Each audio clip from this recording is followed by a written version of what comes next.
अजितदादांचा विमान अपघात नेमका कशामुळे झाला याचा शोध या बुद्धिमान भक्ताने लावला आहे. तो म्हणतो, रोहित पवारांच्या साखर कारखान्यातून अचानक प्रचंड धूर निघाला आणि तो काळा धूर इंदापूरहून निघाला आणि थेट बारामती विमानतळाच्या परिसरात. तेवढ्यातच दुर्दैवानं दादांचं विमान त्या ठिकाणी आलं. मग काय, त्या धुरामुळे पायलटला रनवेच दिसलं नाही हो. मग त्या वैमानिकाने आपल्या बुद्धीची बखर हुसकली आणि विमान डीजीसीएच्या म्हणण्यानुसार झाडावर उतरवण्याचा ऐतिहासिक निर्णय त्या विमान चालकाने घेतला. विमान झाडावर सुखरूप उतरलं, पण ते झाडाला त्या विमानाचं वजन सहन झालं नाही हो आणि ते विमान थेट मग जमिनीवर कोसळलं. विमान पेटलं आणि तिथेच सर्व काही संपलं. म्हणजे तुम्ही हसताय ना, हसायलाच पाहिजे, पण ज्याने हे सांगितलं त्याला पहिले हाणायला पाहिजे. लक्षात घ्या, दादा गेल्याच्या दुःखातून महाराष्ट्र लवकर सावरावा यासाठी भाजपाच्या हास्य जत्रेतील एका बिनबुडाच्या बेधुंदकाराचं हे बयान अतिशय भयान आहे. अर्थात संदर्भ फक्त मी त्याने म्हटलेल्या धुराचा घेतला आहे हो, पण त्याच्या म्हणण्याप्रमाणे या पटकथेत धूर विलन होऊ नये म्हणून मी त्याच्या सोबतीला झाड वगैरे असा अलंकार चढवला. मंडळी, खरंच ही फक्त कॉमेडीची एक्सप्रेस नाही हो, ही बुलेट ट्रेनच आहे.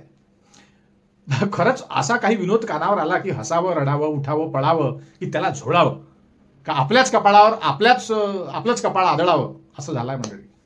खरंच काही कळत नाही नेमकं काय झालं, काय चाललं ते समजून घेण्यासाठी हा व्हिडिओ शेवटपर्यंत बघा. रोहित पवारांच्या कारखान्यातून धूर निघाला, त्यातून धुकं तयार झालं. मंडळी, हा शोध लावणारे महान शास्त्रज्ञ कोण आहेत बघा. पुणे येथील भाजपा युवा मोर्चाचे जिल्हाध्यक्ष वैभव सोलनकर. गेली महिनाभर दादांच्या अपघाताचा तपास सुरू आहे. रोहित पवारांनी आतापर्यंत 4-5 पत्रकार परिषदा मला वाटतं घेतल्या आहेत आणि त्यांनी डीजीसीएवर आरोप केलेत, विमान कंपनीच्या मालकावर आरोप केले, अनेक तथ्य पुरावे पीपीटीच्या माध्यमातून त्यांनी प्रस्तुत केले, तुम्ही पाहिलंच असेल. आता हे करत असताना भाजपा समर्थक त्यांना ट्रोल करू लागले. आता दादा भाजपासोबत होते, तुम्हाला ठाऊक आहे, भाजपासोबत दादा होते, दादांसोबत भाजपा होती, दादा गेले, त्याचं कारण शोधण्यासाठी पारदर्शक चौकशी व्हावी एवढंच म्हणणं रोहित पवारांचं आहे, दुसरं काय.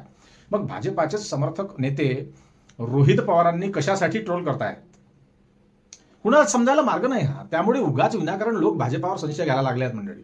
कदाचित हेच या वैभव सोलनकरांना सहन झालं नसावं असं मला वाटतं आणि म्हणूनच त्यांनी मग अपघाताचं नवं कारण हातपाय बांधून उभं केलं आहे. किंवा रोहित पवारांचं यावर हे म्हणणं आहे की ते म्हणाले की भाजपाच्या नेतृत्वात समोरासमोर येऊन बोलण्याची धमक नाही, हिंमत नाही, त्यामुळे मग अशा प्रकारे चिरकुट लोकांना पकडतात आणि बोलण्यासाठी त्यांना पुढे करून देतात, असा आरोप रोहित पवारांनी केला आहे.